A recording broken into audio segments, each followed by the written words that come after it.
Hello, my friends, and welcome to The Bright Side. I'm your host, Bob Herzog, and this is our first official episode, and I am very excited. I'm also very loud, which is totally unnecessary as I am wearing a microphone, but whatever. So this is the place where we look on the bright side, and that's all we do, unapologetically. Smiles and inspiration, laughter and love, and lots of animal videos just because. Now, I know what you're thinking. This sounds familiar. And yes, we're not far removed from John Krasinski, star of The Office, and Jack Ryan in The Quiet Place, sending out some positive vibes with some good news. But that show had an attractive, talented host who could get Lin-Manuel Miranda or Steve Carell on the phone to do cool things. This show does not have that kind of host. What with the celebrity contacts, or the talent, or the attractiveness? It does, however, have some great stories from all over the place, maybe even some from right in your own backyard. So what do you say? Let's take a look on the bright side. This is a high pressure moment. This is the first story of the first episode. This has to be amazing. It has to set the tone. As first stories go, this has to be the greatest of all time. The GOAT, if you will. And so the GOAT it is. And as fate would have it, this GOAT is a goat that happens to be the GOAT when it comes to paddleboarding goats. Technically, he may be the only paddleboarding goat. I haven't done the research. Regardless, Alyssa Kelly of Boise, Idaho, tore a ligament and was looking for a low-maintenance activity outdoors. She took up paddleboarding. And one time, her goat, Mr. Mayhem, just hopped on her board and went along for the ride.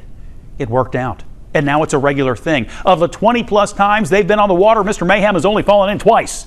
And no worries, he has his own life jacket, goggles, and swimwear for their many outings around the state. Big thanks to Alex Cordereau at KBOI for that one. Now, I mentioned how critical animal footage is going to be here on the bright side, and that's one place where you can help. Let me just give you a couple of examples. First, the connection between human and beast can be such a soothing one.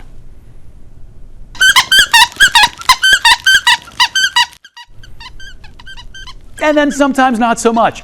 There's no way Bob ever gonna get a nap with his buddy Vinny on top of his head. I understand, Bob. I understand. And thank you for sending that one in. We appreciate it. Now, this is far less cute, and no humans technically involved except for the recording because the deer couldn't hold the camera while slap fighting. Take a look at this video. Julie captured this. Two does going toe-to-toe in her front yard. It reminds me of my substitute teaching days. I had to break up a fight in a gym class once. We do not have video of that. And that's probably a good thing. My voice went really sort of crazy high when I tried to separate them. What are you doing? What are you doing?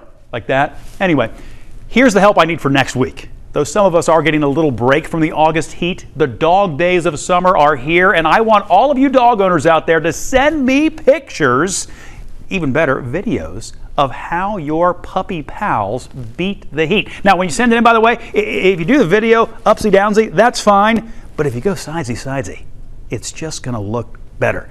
Now, in the video description, both on YouTube and on my station's homepage, local12.com, you're going to find a link where you can chime in, and we'll feature some of that stuff next week. So make sure and let us know who you are and where you are, and we're looking forward to all of that input. Well, there's an old saying in television about never working with animals or children. Obviously, here we're going to do a lot of both. So with that in mind, you got Magic, you got Bird, Kobe, LeBron, Jordan, all legends of the hardwood. And while this young man still has quite a few years to go, he may find himself someday mentioned in the same breath as those basketball icons. My buddy Adam Clements from right here at Local 12 in Cincinnati introduces us to Air Dugan. His handles are like Steph Curry. His jumper's like Jordan. He can pass too. Sounds like the next big college basketball recruit, right? Well, maybe. In about 16 years. You see, Jeremiah Dugan is just 2 years old. I just laugh because it's just funny because we wouldn't expect him to be able to do something like that. Joshua and Alicia Dugan say their son eats, sleeps, and breathes basketball. He wakes up in the morning, he's our alarm clock. You hear both balls dribbling and you know it's time to get all day. up. It never stops. From sun up to sundown. You won't find Jeremiah without a basketball in his hand. He does not stop. Like, I actually have to beg him to put the ball down, just to change his diaper, get him to eat, anything. You have to beg him. He's holding it right now. You have to beg him to put this ball down. While Jeremiah is a prodigy on the hardwood, I can assure you he's still very much a normal 2-year-old. He can shoot jumpers, he can dribble 2 balls at once, but he can't use the potty. No. I don't know. He's scared of underwear. Like, He's terrified of underwear. He doesn't like the feeling of underwear being on. He's scared of underwear. Fortunately, there's a fairly relaxed dress code on his home court. The Dugans started recording Jeremiah and posting the videos on Facebook. So far, the response has been about how you'd expect. People are like, way to work with him, Dad. Like, keep working with him. I'm like, guys, I don't work with him. Yeah, people like, say that a lot. We do get that a lot. They're like, oh my gosh, it's so awesome that you're working with him at this age. And it's like, we're not working with him. Nobody works with him. He does this by himself from sun up to sun down. While Jeremiah has learned a lot on his own, he does have a favorite player from whom he draws just a bit of inspiration. I put Michael Jordan on, he watch him, he won't move. He won't move for an hour. He'll sit here like this, and he won't move. Who's your favorite player? Michael Jordan. Who? Michael Jordan. Michael Jordan? Yeah. Are you better than Michael Jordan? Yeah. Even Michael wouldn't argue with that face. I feel that he's just special. He is special. Now, has Michael heard about this? Does anybody know? Because he's pretty competitive and all. We could probably organize some kind of a pay-per-view event situation. Anyway, get this. Jeremiah first started bouncing a basketball at 8 months old. He actually learned how to dribble before he could even walk. And hey, don't you worry about the fear of underwear thing. Chafing is real. Now, if you don't mind, we are going to stay in my neck of the woods for another one about another impressive young person. Peyton Obert is the lemonade queen of Cincinnati. Last year, she had the bright idea to host a lemonade stand to buy toys for kids at Cincinnati Children's Hospital. She raised $7,000. Not bad, right? But this year, she wanted to do even more. So she got some friends together and hosted 7 different lemonade stands across the city, like some grand citrus empire, with the kids working together for a good cause. Our Catherine Robinson got the chance to talk to Peyton, and she can confirm this little girl's heart is definitely in the right place. The kids in the hospital, especially right now, they probably don't have any toys and they're bored, so I think they should donate so the Cincinnati Children's can get toys for the hospital. In just one day, this group of kids was able to raise $32,000.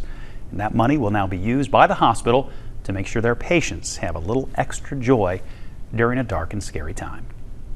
You know, kids can definitely inspire, but as I'm sure you can all recall from your own childhoods, kids can make mistakes too, sometimes big ones. And then what happens? Well, in this case, something special. Now, that's something a man in Wichita found out after a young boy stole $2,000 worth of stuff from his car. The man in Wichita the boy stole from didn't get mad though, didn't want revenge. Instead, he tracked the boy down and offered a helping hand. Morgan Mobley at K.A.K.E. caught up with the man that inspired this story of redemption.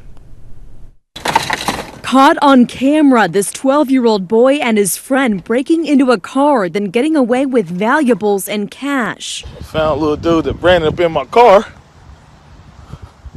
Finna go holler at him real quick. A.J. Bohannon could have called the cops. Instead, he chose a different approach. I ain't trying to get you locked up. I ain't trying to get you in no trouble. I just want to get you on a straight, narrow path. Because breaking into people's car at 3 o'clock in the morning, that's not the move. I'm over here, little homie. Bohannon believing this boy's life is worth far more than anything that was taken. It's things that are just have small monetary value. You know, every day that I possess those items, the value diminishes. Every day that he's on this earth, his value increases. So that's what I'm more worried about. This grace-filled perspective already shifting and stirring in the boy's heart. He actually kind of broke down, and it was at that point that I knew that he understood what was going on. Down, up. Having been in the boy's shoes when he was younger, Bohannon has made it his life mission to never give up on kids. He robbed the right person, because with him doing what he did to me, it gave me an opportunity to really reach out to him and pour back into his life. So, I mean, it's an unfortunate situation and we had to meet on those terms, but I think it was a blessing in disguise that we did cross paths, because now I'll be forever attached to that kid. The new bond forming on a football field. I got him to agree to come to the football team. I talked to his parents. I talked to his mom and let her know, like, hey, this is what I do. I work with kids all day, every day, all year round. And so for me to get him to come out to my football team and give me an opportunity to pour into him daily. He'll be joining Coach Bohannon's huddle starting Monday. Now we have one more for you this week. And it might be difficult to imagine any brightness coming out of the city of Beirut right now. The long, long road to recovery ongoing following that shocking blast. But this video, coming from the Lebanese capital, is like a candle in the darkness.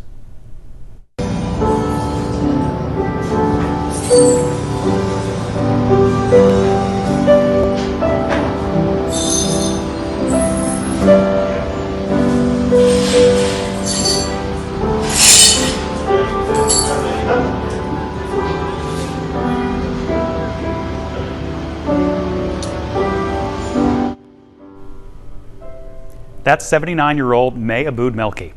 When the massive explosion rocked Beirut, she wasn't home. But when she did make it back and through the debris, she headed straight to her piano, which had been a gift from her father on her wedding day. When asked her thoughts on the destruction of her home, May had this to say: "It survived the entire Civil War, it witnessed bullets go through it, and they'll rebuild it just like they have in the past." I don't think we need to do anything else this week. Not after that. Thank you so much for dropping by. Thanks to the amazing team here at Local 12 in Cincinnati who made this happen, and to the reporters at local stations all over the place who find inspiring stories that they get to share, and then we get to put them out there too. If you haven't yet, please consider subscribing to our YouTube channel. Just a click, doesn't cost you anything, and you'll get a notice when we put new videos out there. We also have a home on my station's website, local12.com. Thanks for looking around on the bright side.